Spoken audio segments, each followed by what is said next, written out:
বিসমিল্লাহির রহমানির রহিম। সুপ্রিয় শিক্ষার্থী বন্ধুগণ, আসসালামু আলাইকুম। আজকে আমি তোমাদের সামনে একটি গুরুত্বপূর্ণ অঙ্ক নিয়ে হাজির হয়েছি। এই অঙ্কটি ঢাকা বোর্ড 2023 সালের দ্বিতীয় অধ্যায়ের লেনদেন থেকে এসেছিল। যেহেতু তোমাদের পরীক্ষা অতি সন্নিকটে, তাই আমি তোমাদের সাথে সরাসরি সালের কোশ্চেন নিয়ে হাজির হয়েছি। কারণ লেনদেনের অধ্যায় থেকে কিন্তু ইতিপূর্বে তোমাদের সাথে বেসিক নিয়ে অনেক আলোচনা করা হয়েছে।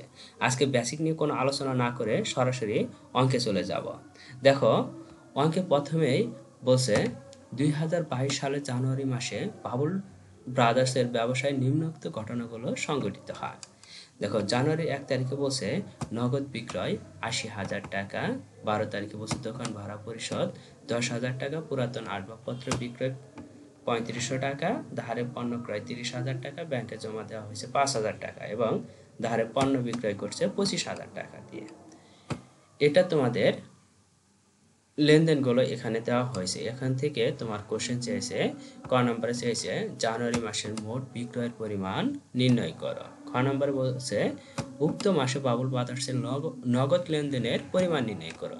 যেগুলো তোমার নগদে ক্রয় বিক্রয় অথবা নগদ টাকা আদান প্রদান করা হয়েছে সেগুলো খ নম্বরে আসবে। আর গ নম্বর বলছে বাবুল ব্রাদার্সের 20 থেকে 30 তারিখের লেনদেনগুলো দ্বারা হিসাব সমীকরণের মাধ্যমে দেখাও যে এ সমান এ প্লাস ওই, অর্থাৎ হিসাব সমীকরণের প্রভাব দেখাইতে বলছে। তাহলে দেখো, ক নম্বর বলছে মোট বিক্রয়ের পরিমাণ।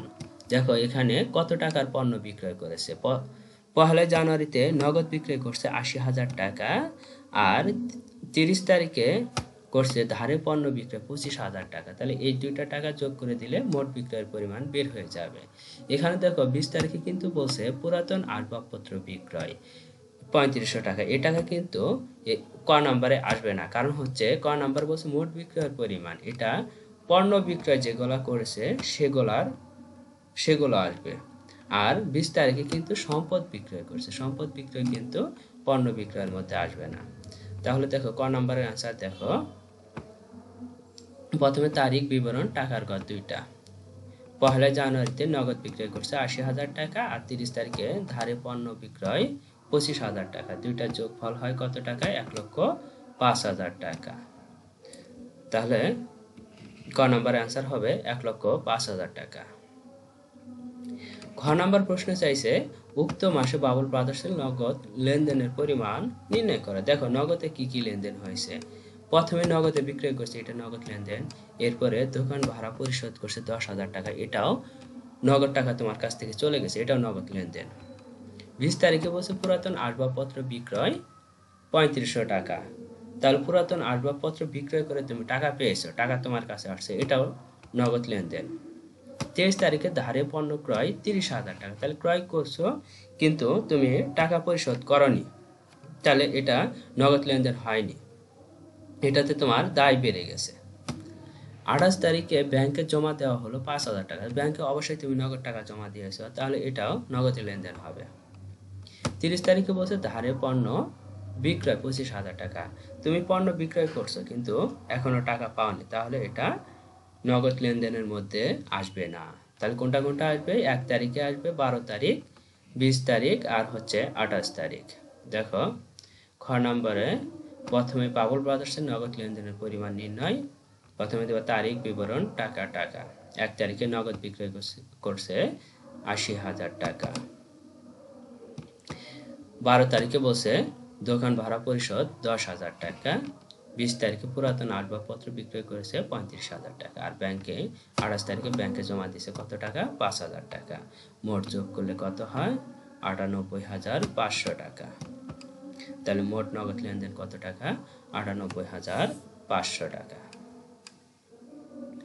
এরপর দেখো গ নম্বর প্রশ্নে চেয়েছে বাবুল ব্রাদার্সের 20 থেকে 30 তারিখের লেনদেনগুলো দ্বারা হিসাব সমীকরণের মাধ্যমে দেখাও যে এ সমান এল প্লাস ওই। তাহলে তোমার এটা হিসাব সমীকরণ প্রভাব বের করতে হবে। হিসাব সমীকরণ প্রভাব বের করতে হলে তোমাকে কিন্তু অবশ্যই জাবেদা জানতে হবে। জাবেদা না জানলে কিন্তু তুমি হিসাব সমীকরণ প্রভাব বের করতে পারবা না। দেখো এখানে ইয়ে হচ্ছে সম্পদ, আর এলতে হচ্ছে দায়, ওই হচ্ছে অনার্স ইকুইটি অর্থাৎ মালিকানা শর্ত। দেখো সম্পদ যদি ডেবিট হয় তাহলে বৃদ্ধি পায়, সম্পদ ডেবিট হলে বৃদ্ধি পায় আর ক্রেডিট হলে হ্রাস পায়। আর এই পাশে দায় প্লাস মালিকানা শর্ত, এটা বিপরীত সম্পর্ক, সম্পদের থেকে এটা বিপরীত সম্পর্ক। দায় প্লাস মালিকানা শর্ত যদি ডেবিট হয় তাহলে হ্রাস পায় আর ক্রেডিট হলে বৃদ্ধি পায়। তাহলে দেখো এটা ছকটা কেমন হবে, প্রথমে ছকটা দেখে নাও। দেখো প্রথমে তারিখের কর, তারপর সম্পদ সমান দায় প্লাস মালিকানা শর্ত, শেষেরটা হচ্ছে মন্তব্যের কর। তাহলে সম্পদের মধ্যে কি কি আছে সেটা আগে বের করে নিতে হবে। দেখো সম্পদের মধ্যে তোমার প্রথমে আছে নগদ টাকা, তারপরে আসবাবপত্র, ব্যাংকে টাকা আছে, ব্যাংক জমা, ধারে পণ্য ক্রয় করছে, বিনিময়ে প্রাপ্য হিসাব তৈরি হয়েছে অথবা দেনাদার হিসাব তৈরি হয়েছে। তাহলে সম্পদের পাশে তোমার লিখতে হবে নগদের একটা ঘর দিতে হবে, আসবাবপত্র, প্রাপ্য হিসাব, ব্যাংকের একটা ঘর দিতে হবে। তাহলে এটা সম্পদের পাশে চলে গেল। এরপরে দেখতে হবে তোমার দায়ের পাশে দায় কয়টা আছে। দেখো দায় শুধুমাত্র 23 তারিখে একটা দায় আছে, ধারে পণ্য ক্রয় অর্থাৎ প্রদেয় হিসাব বা পাওনাদার হিসাব। আর বাকিগুলো আয় ব্যয়, উত্তোলন, মূলধন, এগুলো হচ্ছে তোমার মালিকানা শর্তের ঘরের মধ্যে যাবে। দেখো দায়ের পাশে একটা শুধু দায় আছে সেজন্য একটা ঘর হয়েছে, আর মালিকানা শর্তের মধ্যে কয়টা জিনিস যাবে, 4টা জিনিস। মালিকানা শর্তের মধ্যে যায় আয় ব্যয়, মূলধন, আয় ব্যয়, উত্তোলন, এই 4টা জিনিস দ্বারা। প্রথমটা দেখো জাবেদা করে কি পাওয়া যায়। প্রথমে 1 জানুয়ারি বলছে নগদ বিক্রয় 80,000 টাকা, তাহলে এটা জাবেদা কি হবে, নগদান হিসাব ডেবিট, বিক্রয় হিসাব ক্রেডিট। এখানে গ নাম্বার বলছে তোমার 20 থেকে 30 তারিখের লেনদেনগুলো তারা হিসাব সমীকরণের প্রভাব দেখাইতে হবে, 20 থেকে শুরু করতে হবে। তাহলে 20 তারিখে বলছে পুরাতন আসবাবপত্র বিক্রয় 3500 টাকা, তাহলে নগদান হিসাব ডেবিট, আসবাবপত্রের হিসাব ক্রেডিট। একটা সম্পদ বৃদ্ধি পাইছে আর একটা সম্পদ হ্রাস পাইছে, কারণ সম্পদ যদি ডেবিট হয় সেক্ষেত্রে বৃদ্ধি পায় আর ক্রেডিট হলে হ্রাস পায়। তাহলে তোমার নগদ বেড়ে গেছে আর আসবাবপত্র কমে গেছে। দেখো নগদের ঘরে 3500 টাকা আর আসবাবপত্রের ঘরে 3500 টাকা লেখা হয়েছে, ব্র্যাকেট দেওয়া হয়েছে। যদি কোনো কিছু হ্রাস পায় সেক্ষেত্রে আমরা ব্র্যাকেট দিয়ে বোঝাবো, হার্ড ব্র্যাকেট দিয়ে বোঝাবো। এরপরে জের নামাতে হবে, একটা করে লেনদেন শেষ করার পর প্রত্যেকটাতে জের নামাতে হবে। দেখো তাহলে এখানে 3500 টাকা, এখানেও 3500 টাকা, আর এদিকে কোনো লেনদেন হয়নি সেজন্য এগুলা ঘর ফাঁকা থাকবে।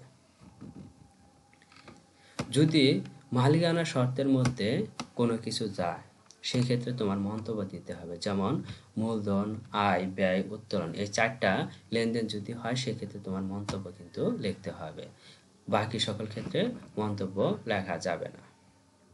দেখো 20 তারিখের পর কি বলছে, ধারে পণ্য ক্রয় 30,000 টাকা, তাহলে এটা জাবেদা কি হবে, ক্রয় হিসাব ডেবিট, পাওনাদার হিসাব অথবা প্রদেয় হিসাব ক্রেডিট। বলছিলাম কি দায় প্লাস মালিকানা শর্ত যদি ক্রেডিট হয় সেক্ষেত্রে বৃদ্ধি পায় আর ডেবিট হলে হ্রাস পায়। তাহলে ক্রয় হিসাব মালিকানা শর্তের মধ্যে যাবে, ক্রয় হিসাব ডেবিট, এটা মালিকানা শর্ত থেকে হ্রাস পাবে, আর পাওনাদার হিসাব ক্রেডিট, এটা দায়ের ঘরে বৃদ্ধি পাবে, দায় বৃদ্ধি পেয়েছে। দেখো ক্রয় করছে, ক্রয় হিসাব ডেবিট আর দায় হিসাব ক্রেডিট, এই পাশে যদি ক্রেডিট হয় সেটা বৃদ্ধি পায় আর ডেবিট হলে হ্রাস পায়, অর্থাৎ এখানে বাকিতে পণ্য ক্রয় করার কারণে দায় বৃদ্ধি পেয়েছে। তোমার মন্তব্যের ঘরে লিখবা ক্রয় খরচ অথবা ব্যয়, যেটা লেখো যে কোনো একটা লিখলে হবে, খরচ অথবা ব্যয় লিখলে হলো, অথবা কেউ যদি শুধু ক্রয় লেখে তারটাও কিন্তু হবে। এরপর আবার জের নামাও, জের নামানোর পর পরের সালে পরে কয় তারিখে বলছে, 28 তারিখ, 28 তারিখে বলছে ব্যাংকে জমা দেওয়া হলো 5,000 টাকা, তাহলে জাবেদা কি হবে, ব্যাংক হিসাব ডেবিট, নগদান হিসাব ক্রেডিট। এখানেও দেখো একটা সম্পদ বাড়ছে আর একটা সম্পদ কমছে, ব্যাংকে জমা দিছে যেহেতু, তাহলে ব্যাংক হিসাব ডেবিট, নগদান হিসাব ক্রেডিট। তাহলে সম্পদের পাশে ব্যাংকের করে টাকা বেড়ে যাবে, নগদ থেকে কমে যাবে। দেখো ব্যাংক হিসাব ডেবিট, সম্পদ বৃদ্ধি পেয়েছে, আর নগদান হিসাব ক্রেডিট, নগদ টাকা হ্রাস পেয়েছে। এরপরে জের নামালে দেখো, জের নামালে সম্পদ 1500 টাকা এখানে হ্রাস হয়েছে, আসবাবপত্র 3500 টাকা, এখনো প্রাপ্য হিসাবের কিছু হয়নি সেজন্য জের নামানো হয়নি। এরপরে ব্যাংকের 5,000 টাকা, তারপর প্রদেয় হিসাব, মালিকানা শর্তে, এগুলার যে নামানো হয়েছে। সর্বশেষ আর একটা লেনদেন দেখো, 30 তারিখে বসে ধারে পণ্য বিক্রয় 25,000 টাকা। ধারে পণ্য বিক্রয় করলে জাবেদা কি দিতে হয়? ধারে পণ্য বিক্রয় করলে জাবেদা হবে প্রাপ্য হিসাব ডেবিট, বিক্রয় হিসাব ক্রেডিট। এদিকে দেখো প্রাপ্য হিসাব কিন্তু সম্পদ, সম্পদ বলছিলাম কি ডেবিট হলে বৃদ্ধি পাবে, তাহলে প্রাপ্য হিসাব বেড়ে গেছে, প্রাপ্য হিসাব বৃদ্ধি পাবে।